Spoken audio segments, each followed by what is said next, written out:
할렐루야! 2월 6일 화요일입니다. 마가복음 12장 28절부터 34절까지 말씀을 읽고 은혜 나누도록 하겠습니다. 서기관 중 한 사람이 그들이 변론하는 것을 듣고 예수께서 잘 대답하신 줄을 알고 나와 묻되 모든 계명 중에 첫째가 무엇이니이까? 예수께서 대답하시되 첫째는 이것이니 이스라엘아 들으라. 주 곧 우리 하나님은 유일한 주시라.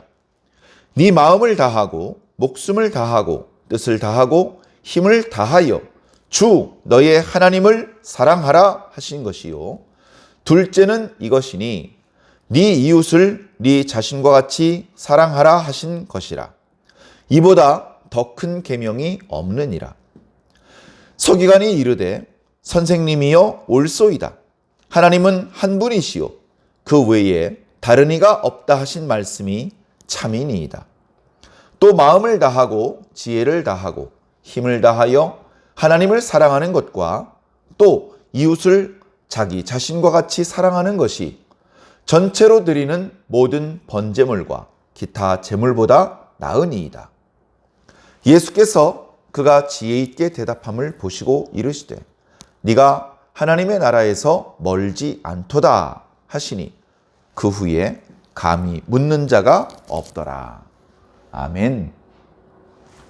어제 묵상했던 말씀에 바리새인들과 헤롯 당원들이 그리고 사두개인들이 예수님께 다가와서 예수님께 질문을 했었습니다. 정말 궁금해서 질문한 것이 아니라 트집을 잡기 위해서 예수님을 함정에 빠뜨리고 고소 고발하고 여러 백성들로부터 더 이상 지지를 받지 못하게 만들기 위해서 질문을 던진 것입니다. 성전에서 매매하는 것을 금지시키자 그들은 예수님을 빨리 성전에서 쫓아내고 감히 성전에 들어오지 못하도록 야단을 치고 갈릴리로 쫓아낼 생각을 했습니다. 그렇게 해야 다시 매매가 시작되고 그들에게 자릿세를 받을 수 있기 때문에 그렇습니다. 그래서 그들은 밤새 궁리했을 것입니다. 대제사장과 서기관과 장로들은 너 도대체 무슨 권위로 이런 일을 하느냐? 라는 질문을 준비했습니다. 나 하나님 아들의 권위로 한다. 그런 식으로 얘기를 하면 곧바로 신성모독이라 죄를 뒤집어 씌울 생각이었습니다. 그리고 바리새인들은 헤롯 당원들과 작당을 한 나머지 가이사에게 세금을 바치는 것이 옳으냐 옳지 않냐를 질문을 했습니다. 바치라고 해도 고소고발에 걸리고 바치지 말라고 해도 고소고발에 걸릴 수밖에 없는 상황이 되었습니다. 사두개인들은 아예 답정너 결론을 정해가지고 왔죠. 예수님, 부활이라는 것은 모세의 율법과 맞지 않는 것 같습니다. 모세의 율법은 오류가 없는 하나님의 말씀이니 부활이라는 가르침이 아무래도 틀린 것 같습니다. 그러나 결국 그들이 성경과 하나님의 능력을 알지 못하는 것만 들통나고 말았습니다. 그들은 변변히 반론도 제기하지 못한 채 군중 속에 사라졌습니다. 이제 그 모습을 어떤 서기관이 눈여겨보았죠. 아이고, 바리새인들이 실패했구나. 에이쿠, 사두개인들이 망신당하는구나. 이제 내 차례구나. 해가지고 준비를 하고 있었습니다. 아마 이 서기관 말고도 몇몇 사람들이 더 예수님께 던질 난처한 질문들을 준비하고 자신의 때를 기다리고 엿보고 있었을 것입니다. 그런데 오늘 말씀에 등장하고 있는 이 서기관은 본래는 악한 의도로 예수님을 난처하게 만들 생각으로 예수님께 왔었지만 대화 중에 또는 먼저 바리새인들 그리고 사두개인들에게 답변하시는 주님의 모습을 보면서 뭔가 마음이 움직였던 것 같습니다. 야, 답변 잘하시네. 임기응변에 뛰어난 정도가 아니라 하나님의 말씀에 대한 통찰력이 있는 분이네. 그냥 순간적으로 둘러대는 것이 아니라 정말 지혜로운 가장 성경적인 답변을 하고 계시네. 나는 율법학자인데 내가 율법에 대해서라면 그 누구에게도 지지 않는데 정말 존경받을 만한 가치가 있는 랍비인지 아닌지 내가 이 질문 하나만 던지면 나는 금방 그 사람의 속을 알 수 있어. 그 사람이 어떤 생각을 가지고 있는지, 그 사람이 하나님의 말씀을 어떤 관점에서 보고 있는지 난 금방 알 수 있고, 조금만 이렇게 좀 부족한 부분이 발견되면 나는 그 부분을 집요하게 찌르고 들어가서 그 사람의 허점을 드러내고 그 사람의 그 약점을 들추어낼 수 있어. 이제 그런 자신감을 가지고 있었죠. 자, 예수님께 질문을 던집니다. 선생님, 계명 중에서 첫째 계명이 무엇입니까? 구약 성경에 600가지가 넘는 계명이 있습니다. 모든 계명이 다 중요한, 함부로 어기거나 무시해도 되는 그런 계명이 없습니다. 자, 그러나 예수님께서 활동하시던 당시 사람들은 그 율법이 다 중요한데 그 중에서도 첫째 계명이 무엇이냐, 그런 것들을 가지고 논쟁을 하곤 했던 것 같습니다. 그래, 어떤 랍비는 네가 남에게 대접을 받고자 하는 그대로 남에게 대접을 해 주어라 라는 계명이 첫째 계명이다 라고 말을 해서 많은 무리들에게 크게 존경을 받는 그런 랍비도 있었다고 합니다. 자, 어찌되었건 이제 예수님께 질문을 던지는 것이죠. 여러 계명들이 있는 것을 제가 아는데 그 중에 첫째가 무엇입니까? 예수님께서는 첫째 되는 계명뿐 아니라 둘째 계명까지도 말씀해 주셨습니다. 그것을 짧은 문장으로 요약하자면 첫째는 하나님을 사랑하는 것이고 둘째는 이웃을 사랑하는 것입니다. 그러나 그렇게만 말씀드리면 그 말씀에 담겨져 있는 더 깊은 의미가 전달이 되지 않죠. 자, 기본적으로 구약 성경 모세 오경에 있는 600여 가지나 되는 여러 계명들은 그 요약이 바로 10계명입니다. 10계명은 1계명부터 4계명까지 하나님과 관련된 계명과 5계명부터 10계명까지 사람들을 상대로 하는 계명으로 구별해서 설명할 수 있습니다.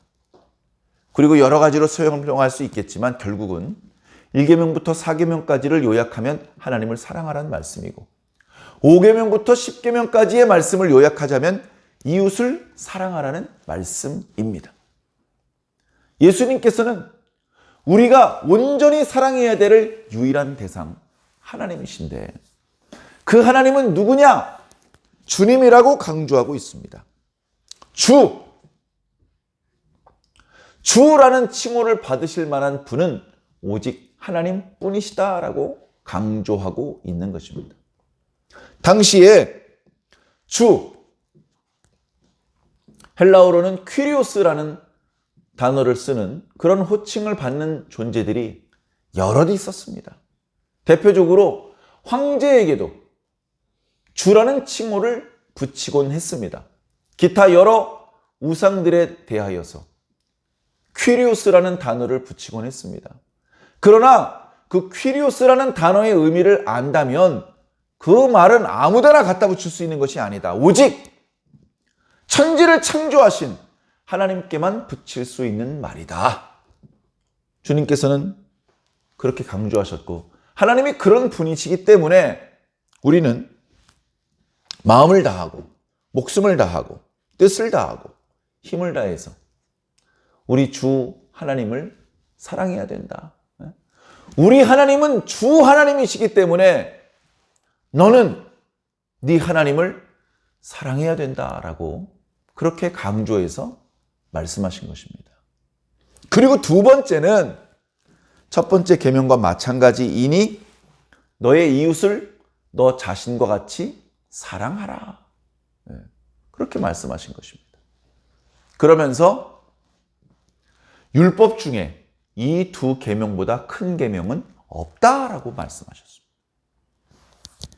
율법사가 조금만 모자란 부분이 들통나면 그 부분을 집요하게 파고들어서 그 사람의 약점을 드러내려고 그렇게 이제 생각을 하고 있었는데, 예수님의 말씀을 듣고 흠잡을 데가 없습니다. 아니, 이런 계명이 더 중요한 거 아닙니까? 뭐 이렇게 얘기할 수 있는 건덕지가 없는 거예요. 자신이 알고 있는 것보다도 더 정확하고 명쾌하게 600가지가 넘는 모든 계명들을 요약해서 말씀해 주고 계신 것입니다. 인정할 수밖에 없는 것입니다. 뒤에 이어지는 말씀을 보면 이 서기관이 예수님께서 하셨던 말씀을 자신의 말로 다시 재진술합니다. 그런데 예수님께서 하셨던 말씀처럼 온전하지 못해요. 뭔가 좀 설명이, 오히려 이 서기관의 설명이 뭔가 엉성하다는 느낌을 주고 있습니다. 예, 선생님 옳습니다. 하나님 한 분 외에 다른 사람이 없다는 말씀은 참입니다. 그렇기 때문에 우리는 마음을 다하고 지혜를 다하고 힘을 다해서 하나님을 사랑해야 되고, 또 이웃을 자기 자신과 같이 사랑하는 것은 하나님께 바치는 여러 제사나 제물보다 더 나은 것입니다. 요 제사나 제물보다 낫다는 표현은 예수님께서는 말씀하지 않으셨죠. 이 사람이 나름대로 율법학자로서 자신의 느낌을 따라서 대답을 한 것입니다. 그러니까 본래는 악한 의도로 예수님을 난처하게 만들 질문을 들고 온 것이 사실이지만, 그러나 예수님께서 바리새인들, 사두개인들과 이야기하는 것을 듣고, 그리고 자신이 던진 질문에 답을 하시는 그 내용을 들으면서 탐복을 한 것입니다. 예수님을 난처함에 빠뜨릴 수는 없고, 평소에 자신이 풀지 못했던 그런 난제를 풀었다는 기쁨마저 얻었던 것이죠. 그래서 이 율법사는, 이 서기관은 예수님과 더 이상 실갱이를 하는 것이 아니라 예수님 정말 옳으신 답변이십니다 라고 탐복하며 예수님을 칭찬하는, 축혀 세우는 그런 반응을 하고 말았습니다. 그런 서기관의 모습을 보셨던 주님께서는 그가 지혜롭게 대답하는 것을 보시면서 이렇게 말씀하셨습니다. 네가 하나님의 나라에서 멀지 않도다. 참 멋있는 말씀이십니다. 저도 이런 칭찬을 주님께 들었으면 좋겠다는 생각을 해봅니다. 야, 김 목사, 너 고생 많았어. 너 하나님 나라에서 멀지 않아. 이제 조금만 더 분발해라. 다 왔다. 아, 이런 말씀 정말 듣고 싶어요. 저뿐 아니라 우리 모두가 듣고 싶은 말씀일 것입니다. 겸손히 주님께서 말씀하시는 것을 듣고 믿고 따를 때 우리는 하나님 나라에 가까이 서 있는 자가 될 수 있습니다. 누가 천국에 들어가는 자입니까? 누가? 천국문 앞에 서 있는 사람이 천국에 들어가는 거예요. 예수님 앞에 서서 예수님의 말씀을 가까이서 들을 수 있고, 손만 뻗으면 예수님 손도 잡을 수 있고, 옷자락도 만질 수 있는 그곳에 서 있는 것이 얼마나 큰 행복입니까? 얼마나 큰 축복입니까? 그것도 모르고 함부로 예수님 트집 잡으려는 질문을 던지다가 예수님을 미워하는 표정을 하고서 물러나는 그 사두개인들, 그 바리새인들, 그 제사장들, 서기관들, 얼마나 불쌍합니까? 얼마나 어리석습니까? 그 사람들은요, 하나님 나라에서 멀어요. 그렇게 멀리 떨어져 있어가지고는 하나님 나라 문이 열려도 못 들어갑니다. 날마다 주님의 음성 듣고 주님의 얼굴 바라보고 주님을 향해서 날마다 전진하던 사람들이 천국문 앞에 모여있는 사람들이 되는 것입니다. 천국문을 여시면서 들어오너라! 말씀을 듣고 천국에 들어가는 사람들은 평생을 주님만 바라보며 살았던 자들이죠. 오늘 저와 여러분들은 어떻습니까? 우리 자신의 모습을 오늘도 한번 돌아보시기 부탁드립니다. 우리의 몸을, 우리의 마음을 한번 살펴보시기 바랍니다. 우리들의 몸은 지금 현재 주님을 향하고 있습니까? 엉뚱한 것을 보고 있는 것 아닙니까, 혹시? 우리들의 마음은 어디를 향하고 있습니까? 우리들의 시선은, 우리들의 귀는 어느 쪽을 향하고 있습니까? 주님의 얼굴을 보고 계십니까? 잘하고 계십니다. 주님의 음성을 듣고 계십니까? 잘하고 계십니다. 주님을 향해서 오늘도 전진하시기 바랍니다.